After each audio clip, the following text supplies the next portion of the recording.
बिस्मिल्लाहिर्रहमानिर्रहीम। आज हम यूनिट नंबर जो 4 है सेकंड ईयर की बुक का, उसको हम समझेंगे। इस यूनिट का नाम है इंट्रोडक्शन टू एनालिटिकल ज्योमेट्री। तो इसकी जो सबसे पहली एग्जांपल है वो पेज नंबर 183 पर है स्मार्ट सिलेबस के मुताबिक, और उसका नाम है जी एग्जांपल नंबर 3। इसके अंदर वो कहते हैं फाइंड द कोऑर्डिनेट्स। आपने कोऑर्डिनेट्स फाइंड करने of the point that divide the join of A and B, यानी कि ए और बी दो पॉइंट्स हैं और उनके दरमियान जो रेशो है ना, इन द रेशो 2:3, यानी कि 2:3 उनके दरमियान है और ए और बी पॉइंट दिया हुआ है। और आपने फिर उसके ना कोऑर्डिनेट मालूम करने हैं, और एक बार आपने इंटरनली और एक बार एक्सटर्नली जो पॉइंट है ना वो मालूम करने हैं।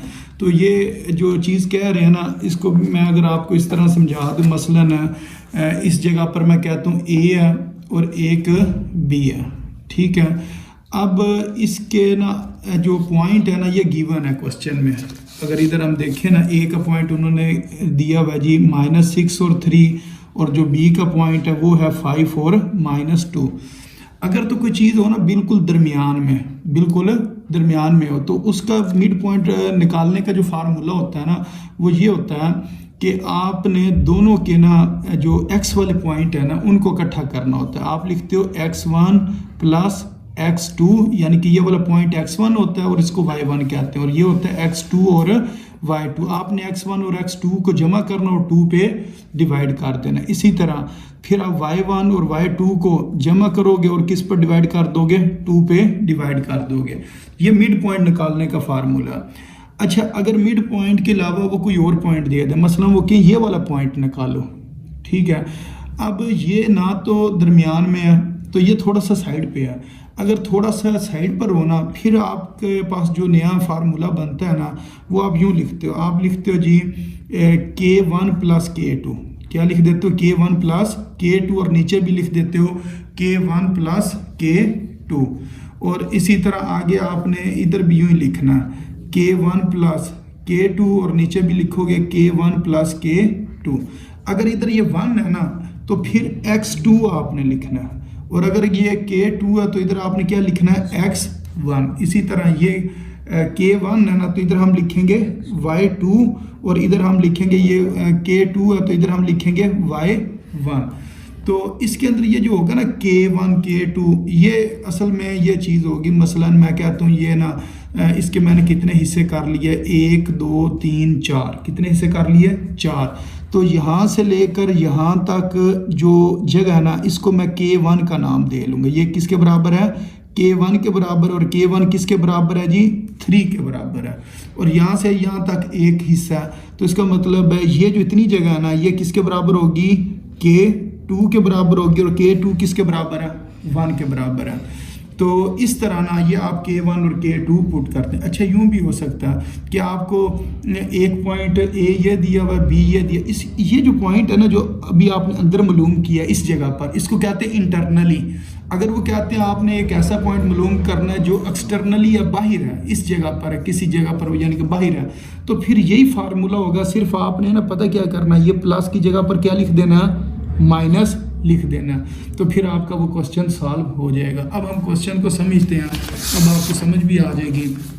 मसलन वो ये कह रहे हैं कि आपने ना ए और बी पॉइंट दिए हुए हैं और उनके दरमियान उन रेशो भी दी हुई है, यानी कि 2 और 3। ये K1 और K2 की वैल्यू है, और ये ए और बी पॉइंट दिए हुए हैं। अब एक बार आपने इंटरनली और एक बार एक्सटर्नली उसके कोऑर्डिनेट मालूम करने हैं, तो वो use the formula for internally के लिए जो फार्मूला वो ये है K1 प्लस K2, और नीचे भी K1 प्लस K2, और यहाँ अगर K1 है तो इधर हम x2 लिखेंगे, और K2 है तो इधर x1। इसी तरह ये y के कोऑर्डिनेट हमने लिख लिए।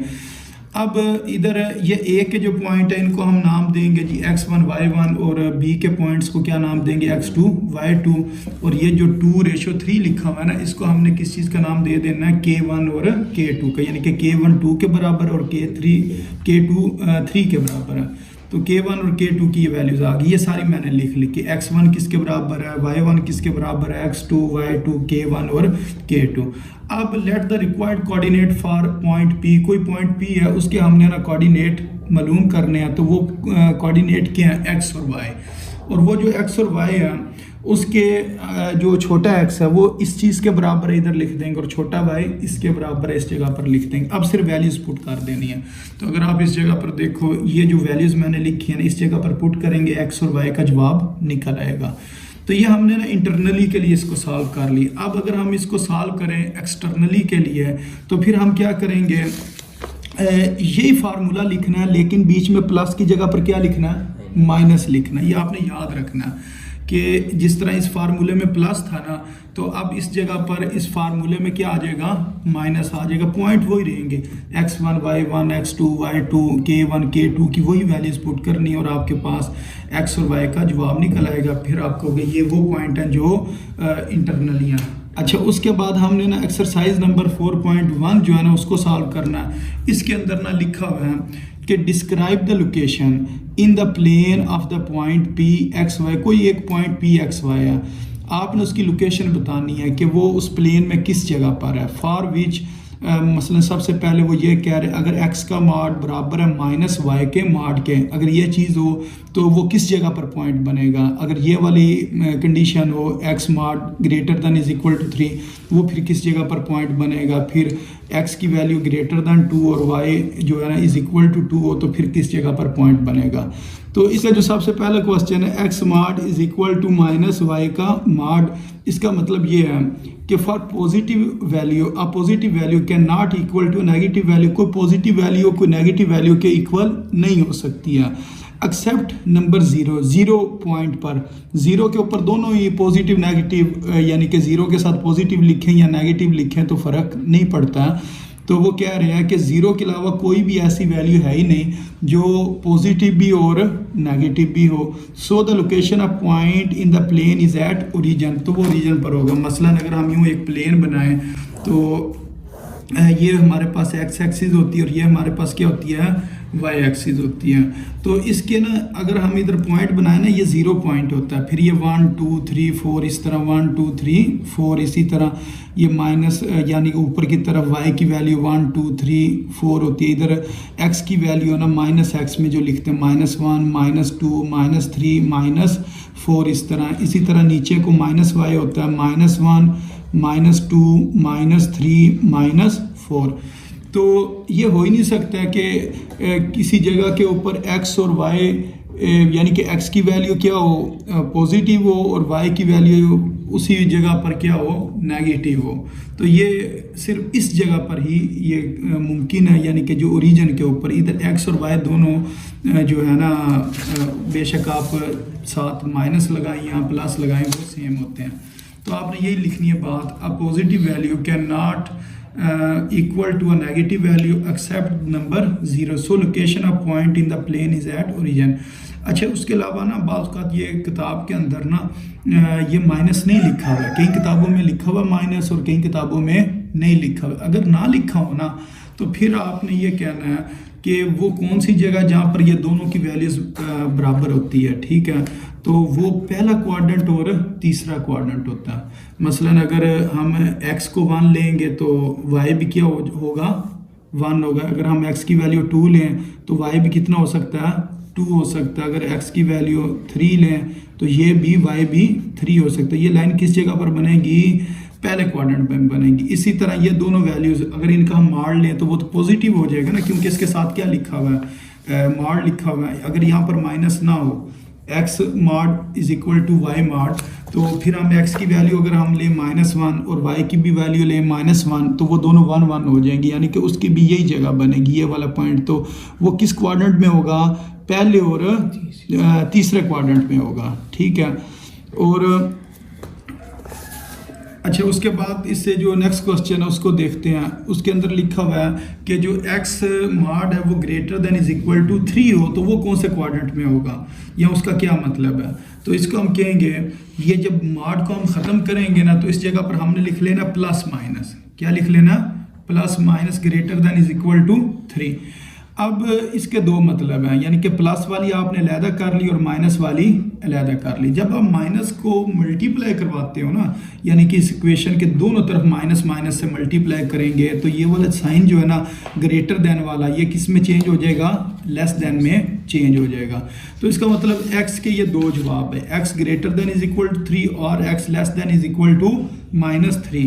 तो हम कहेंगे which is a set of point, ये ऐसे पॉइंट्स का सेट है लेइंग ऑन राइट साइड, जो राइट साइड के ऊपर है of the line x is equal to 3, यानी कि इसकी बात कर रहे हैं कि x इज इक्वल टू जो 3 है ना, मसलन अगर इसको मैं ये कहूँ ये x इज इक्वल टू 3 है, इसके ना राइट साइड के ऊपर पॉइंट है, यानी कि इस साइड के ऊपर है ये पॉइंट है।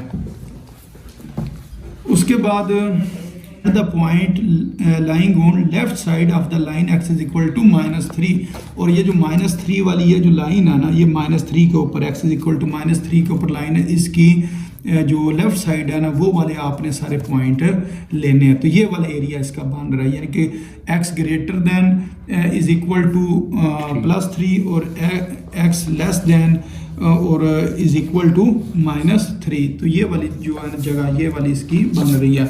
अच्छा, इसके बाद जो इससे नेक्स्ट क्वेश्चन है ये वाला जो तीसरा इसका, x greater than 2 and y is equal to 2, यानी कि x की वैल्यू क्या हो, 2 से ग्रेटर हो और y किसके बराबर हो, 2 के बराबर हो। तो the set of all points on the line x is equal to 2, यानी कि y इज इक्वल टू 2 वाली जो लाइन है ना मसलन, इसका मतलब ये है ये y के ऊपर जो 2 है, ये जो लाइन है इसके साथ आप इज इक्वल टू लिखे ना, y इज इक्वल टू 2, इसके ऊपर जितने पॉइंट हैं, इसके ऊपर जितने पॉइंट है वो सारे आपने लेने हैं। और उसके बाद आपने कौन से लेने हैं, for which x greater than 2 और x क्या हो, ग्रेटर देन 2 हो। तो ग्रेटर देन 2 किधर है, ये x की वैल्यू है ग्रेटर देन 2, यानी कि यहाँ से आगे आपने शुरू करना है, इस पॉइंट से आगे शुरू करना है, इस तरफ जितने भी पॉइंट हैं, यानी कि ये वाले पॉइंट आएंगे कि y इज इक्वल टू 2 और x is equal to greater than 2, यानी कि x की वैल्यू 2 से बड़ी होनी चाहिए और y कितना होना चाहिए, 2 के बराबर होना चाहिए। तो फिर ये वाली जगह पर जितने पॉइंट आएंगे ना इस लाइन के ऊपर, हम उनकी बात कर रहे हैं। तो इसका ये मतलब है the set of all points, the set of all point on the line y is equal to 2 for which x greater than 2। तो ये अगर कभी उन्होंने वैसे पूछा तो नहीं है यानी कि शॉर्ट क्वेश्चन के अंदर, और अगर ये पूछ ले तो फिर आपने इस तरह इनके ये पॉइंट बता देने हैं।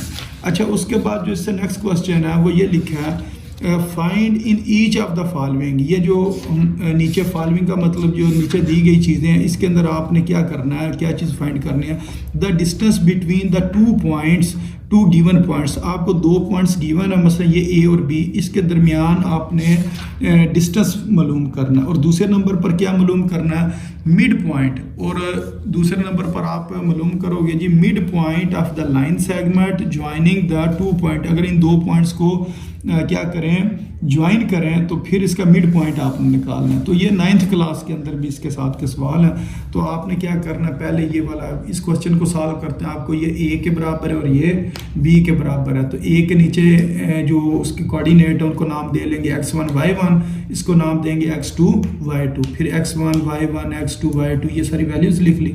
फिर ये डिस्टेंस फार्मूला होता है, ए बी लिख लिया, ए बी के दरमियान जो फासला, तो इधर डिस्टेंस लिख लें या ए बी लिख लें। तो ये फार्मूला जो नीले कलर में आपको नज़र आ रहा है, x2 माइनस x1 का square plus y2 minus y1 का स्केयर।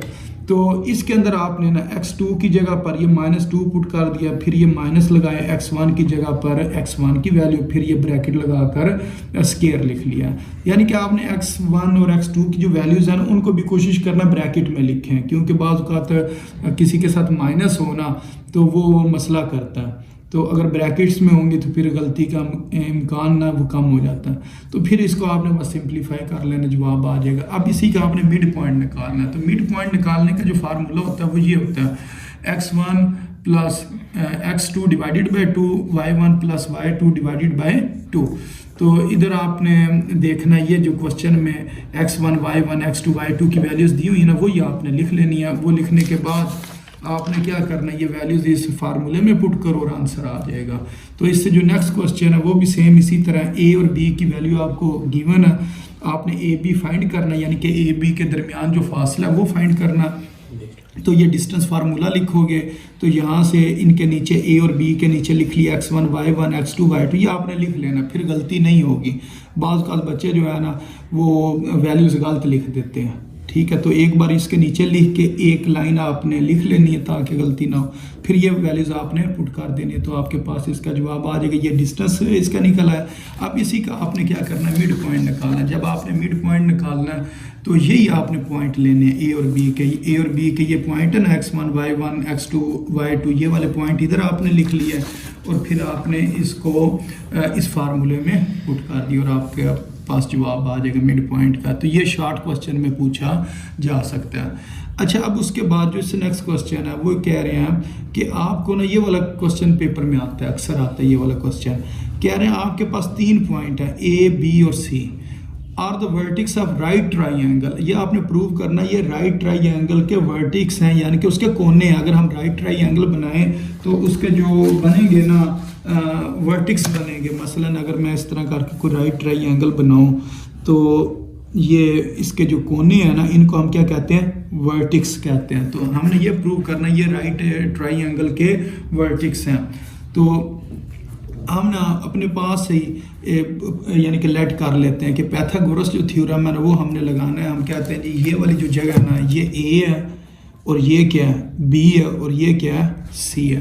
तो पाइथागोरस थ्योरम में क्या होता है, ये जो तिरछी साइड होती है ना हाइपोटेन्यूज, उसका हम लेते हैं स्क्वायर। हम कहते हैं ए सी का स्क्वायर ये किसके बराबर होगा, बाकी दो साइडों के स्क्वायर के बराबर होगा। यानी कि ये बराबर होगा ए बी का स्क्वायर और फिर प्लस बी सी का स्क्वायर।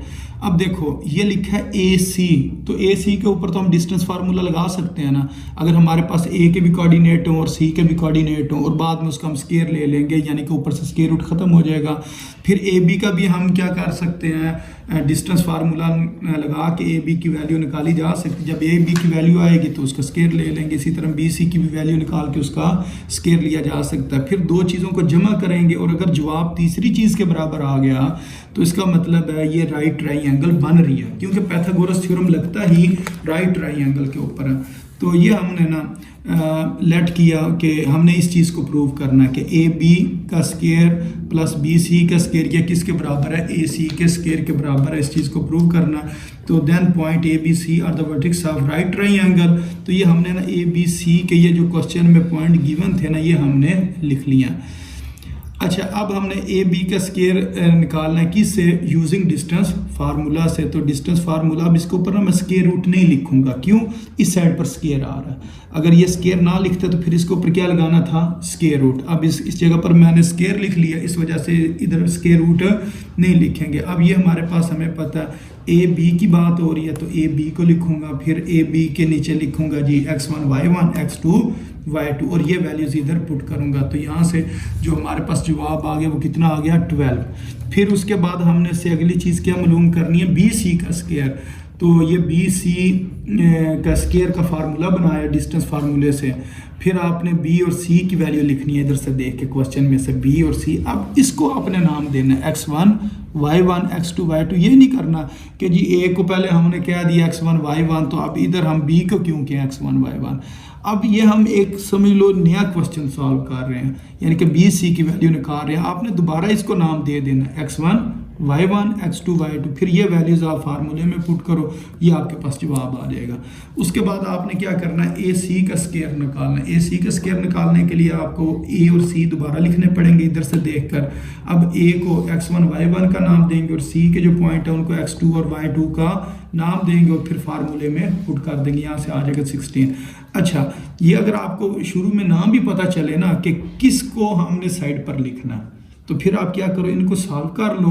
सॉल्व करने के बाद आप देखो ये लिखा हुआ है 12 और ये लिखा हुआ है 4 और ये लिखा हुआ है 16। इसका मतलब इन दोनों को जमा करें तो इसके बराबर आता है। तो आप फिर कह सकोगे कि ए सी का स्क्वायर ये बराबर है बी सी का स्क्वायर प्लस ए बी का स्क्वायर। तो ये हमने चीज़ इस जगह पर लिख दी कि 12 + 4 = 16 होता है। तो hence prove A B C are the vertices of right triangle. अच्छा, इसके बाद इससे जो नेक्स्ट क्वेश्चन है उसको सॉल्व करते हैं। वो ये लिखा हुआ है कि the point A and B are the end of diameter. ये जो पॉइंट ए और बी है ना, ये डायमीटर के एंड है। किसके ऑफ अ सर्कल? एक सर्कल है, सर्कल का एक डायमीटर है। डायमीटर वो होता है, ऐसी लाइन होती है जो उसके सेंटर से पास करे और दोनों तरफ ना आकर टच करे। तो ये डायमीटर है, डायमीटर के ए और बी के हैं जी पॉइंट है।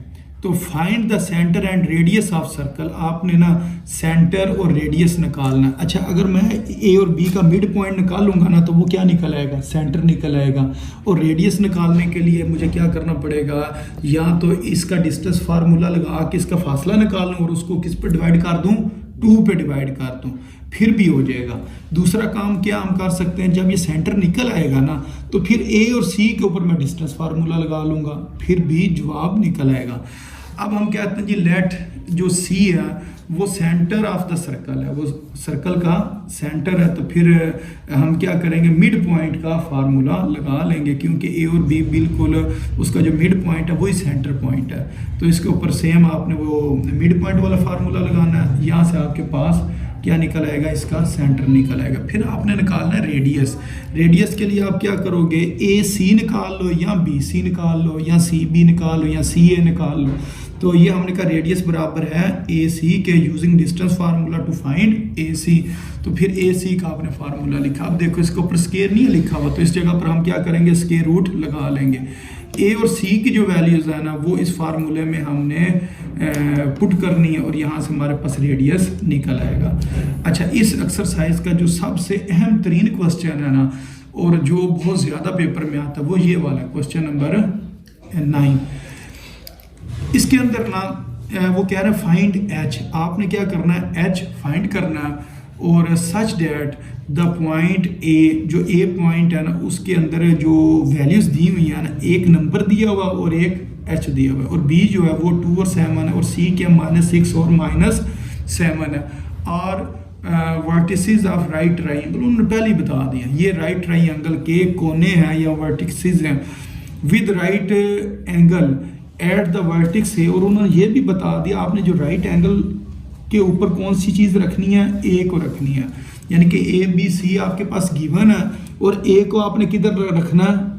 90 वाली जगह पर राइट एंगल पे ए को रखना, और बाकी आपकी मर्जी है, बेशक ऊपर सी लिखो या नीचे सी लिख लो, ठीक है, इसका कोई मसला नहीं है। अब और ये राइट ट्राइंगल भी है, तो इसका मतलब ये हुआ कि हमने एच निकालना और राइट ट्राइंगल है तो इसके ऊपर हम पाइथागोरस थ्योरम लगा देंगे। तो इसको हम लिखेंगे बी सी का स्क्वायर बराबर है सी ए का स्क्वायर जमा ए बी का स्क्वायर, और फिर वैल्यूज पुट करेंगे, वहाँ से हम एच की वैल्यू निकाल सकते हैं। तो सबसे पहले हमने क्या किया? बी सी की वैल्यू निकाली। तो बी सी की वैल्यू निकालनी है और उसका स्क्वायर लेना। जब इधर स्क्वायर लिखेंगे तो इसके ऊपर स्क्वायर रूट नहीं लगाएंगे। तो यहाँ से हमने ना इसकी ये वैल्यू निकाल ली है। तो बी सी की जो वैल्यू आएगी ना वो आएगी 260। फिर उसके बाद हमने किसकी निकालनी है? सी ए की, ये वाली वैल्यू निकालनी है नीचे वाली। तो इधर हमने ये सी ए की वैल्यू निकाल ली, सेम उसी तरह। अब इसके अंदर ना मसला ये है कि जो ए है ना उसके शुरू में लिखा हुआ है एच, तो x2 की जगह पर आपने क्या पुट कर देना है? एच पुट कर देना। उसके बाद आपने किसकी वैल्यू निकालनी है? ए बी की वैल्यू निकालनी है। तो इधर अगर हम देखें हमने ए बी की वैल्यू निकाल ली है। अच्छा, जब ये सारी वैल्यूज निकल आएंगी फिर हम क्या करेंगे? ये दोबारा लिखेंगे पाइथागोरस थ्योरम। पाइथागोरस थ्योरम लिखा, बी सी का स्क्वायर बराबर है सी ए का स्क्वायर जमा ए बी का स्क्वायर। अब इसकी वैल्यू लगा दी, इसकी वैल्यू थी 260, और जो इसकी वैल्यू के अंदर ना एच भी आएगा, H square plus 12h plus 100, और ए बी की वैल्यू के अंदर भी क्या आएगा? एच आएगा, क्योंकि ए के अंदर जो एच है तो ए इसमें भी है, ए इसमें भी है, तो इसका मतलब एच इसमें भी आएगा और एच इसमें भी आएगा। जब हम इसको ना सिंप्लीफाई करेंगे ना तो हमारे पास ये चीज़ आ जाएगी 2h square plus 8h plus 140। अब ये जो सारी इक्वेशन है इसको हम पहले 2 से डिवाइड कर लेते हैं, तो ये चीज़ बन जाएगी। ये 70 को दूसरी तरफ ले आए या इसको इस तरफ ले आते हैं, तो ये 130 है, इधर आकर -130, ये एक सिंप्लीफाई होकर इक्वेशन बनेगी।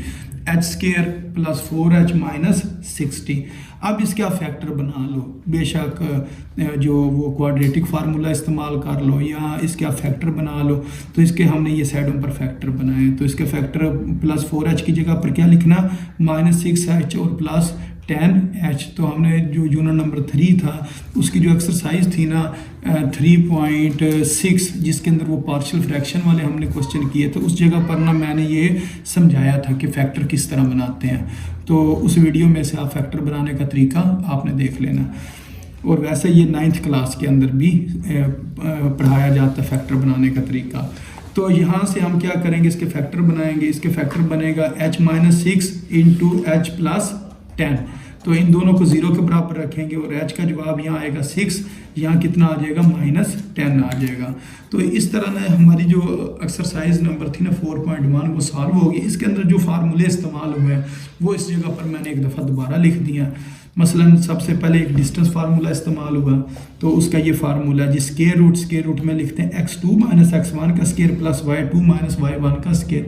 अच्छा, अगर आप चाहो ना इनकी जगह भी चेंज कर सकते हो, ये ज़रूरी नहीं है कि x2 माइनस x1 हो, इसको आप यूँ भी लिख सकते हो x1 माइनस x2, और इसको भी यूँ लिख सकते हो y1 माइनस y2। लेकिन अगर आपने 1 को पहले लिखा है ना तो इस साइड पर y के भी 1 को पहले लिखना है, क्योंकि फासला है ना। बेशक मैं कहूँ यहाँ से यहाँ जाना या वहाँ से इस तरफ आना, तो फासला तो उतना ही रहना। तो ये जगह ना चेंज हो सकती है इनकी, ठीक है। माइनस रहेगा बीच में माइनस ही, तो यानी कि यूँ भी लिख सकते हैं x1 माइनस x2 का square plus y1 minus y2 का स्केयर। तो इस तरह कर लो या इस तरह कर लो। उसके बाद मिड पॉइंट का फार्मूला, तो इन दोनों को जमा करके 2 पे डिवाइड करना और y वाली दोनों टर्म्स को जमा करके 2 पे डिवाइड करना। उसके बाद कोई अगर आपने पॉइंट मालूम करना है या उसके कोऑर्डिनेट मालूम करने और वो मिड में नहीं है, किसी साइड पर है, तो इंटरनली होगा तो ये फार्मूला के बीच में प्लस आएगा, और एक्सटर्नली होगा तो फिर बीच में क्या आ जाएगा, माइनस आ जाएगा। और दूसरा जो इन क्वेश्चन के अंदर जो चीज़ इस्तेमाल हुई है वो पाइथागोरस थ्योरम है कि हाइपोटेन्यूज का स्केयर वो बराबर होता है बेस का स्केयर प्लस परपेंडिकुलर का स्केयर। तो इस तरह ये हमारी जो एक्सरसाइज नंबर 4.1 है वो कंप्लीट हो गई है।